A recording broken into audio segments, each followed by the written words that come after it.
Welcome to another episode of What I Learned from Bobby Hemmit. Boys and girls, I just got a revelation.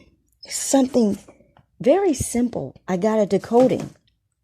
Like, decodings just pop in my head without me even thinking about it. I was standing in, this is a decoding of a corporate name. I was standing in Office Depot and I looked at the copying machine, and what do you think that copying machine said? It didn't say Canon, which is actually Kanon. Kanon, on is Anubis, and Con is, you have to change the pronunciation of how you say words. So it's Con, it's not can, it's Con.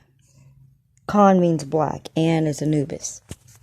But that isn't the company name. I just had to do that right now, which I didn't think of doing, but I just did it. Xerox. Xerox, boys and girls. Xerox. Now, stop for a minute. Does that follow the alphabet? Does that follow the phonics that you understand, that you've been misprogrammed with? The incorrect phonics? Are you gonna, if you pronounce this according to phonics, how do you even say X? You're gonna say Xerox? Xerox? And if X is like a KS sound, X-ray, then you're gonna say Xerox. But we don't say that, we say Xerox. Now, boys and girls, point number one is the alphabet has double letters. Any double sounds, one of those is not the right sound. It's not the original letter.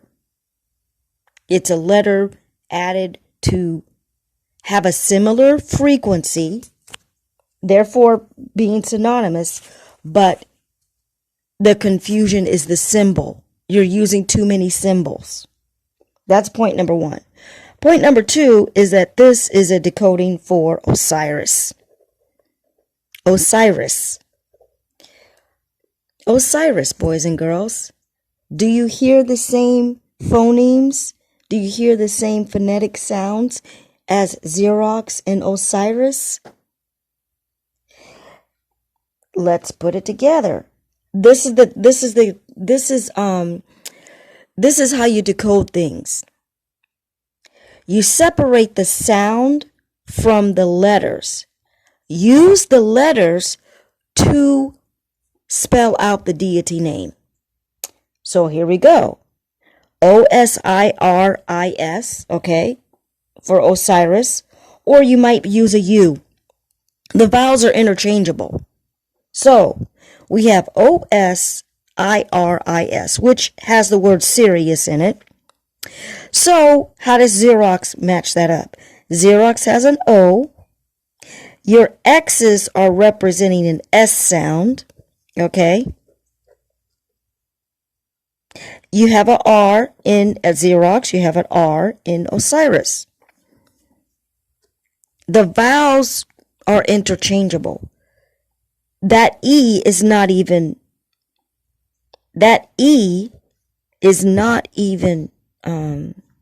what am I trying to say? You don't even pronounce the E when you say Xerox, but you do pronounce the O's. And remember, double letters, you remove one of those if you need to. You can remove it if you need to, or you can double it if you need to. On both sides, on the occult, when they're trying to trick you, they can double it, or they can just use one letter. And then on the real meta-netter side, you can double it or use one letter. So, using the vowels, Osiris, Osiris. You know what? You can just use the O's. You can use the O's. Because your O's, okay, in the trigger, first of all, again, the vowels are how do I want to say it? A Council of Nicaea invention. Okay, when they started creating religion, when they had enough ancient text and they figured out, they knew they had the energy of the god of the material world, Adaldabra, helping them decipher things and understand how to control things and how they're going to make a network that we call the matrix that we're all stuck in. Because these people didn't think of this stuff all by themselves. They have the energy of a deity that is over the material world, creating material things, the concepts of material things that kind of hold you down because you're not connected to the other half of that, which is the science of the universe of frequency, which all these material things are. And then the key master for all of the frequencies is your own electromagnetic brain, your own electromagnetic field, your own inner frequency that you can direct out into the material world. If you're on the 1,000-watt Bobby Hemmit frequency, you got that. If you didn't understand what I said, just rewind it again, because this is not scripted. This just came to me. I did not pre-plan what I'm saying. Anyway, Xerox is Osiris. You can hear the same frequency sounds. You use the double O's. But remember, let me finish my point. The modern day fuckery language that we use has multiple sounds for multiple letters. So even your vowels, you can have an O that sounds like ah. You can have an O that sounds like O. You can have an O that sounds like a fucking U. Get my point? That's why the vowels kind of don't matter. It is the frequency of the original meta-netter letters. Now, do I know which letters are the original? No, I don't. No, I don't. But ancient languages, including the one that I can bear witness to, which is the script for Arabic, it used to not have any kind of vowel sounds. They had to recently create that in order to try to make an equivalent to English. They had to create some kind of vowel script just in order to make it comparable to English so that it could get some kind of translation. So, I think I've said something pretty kind of deep. If you have the background knowledge, you're going to understand, but I think I simplified it. I think I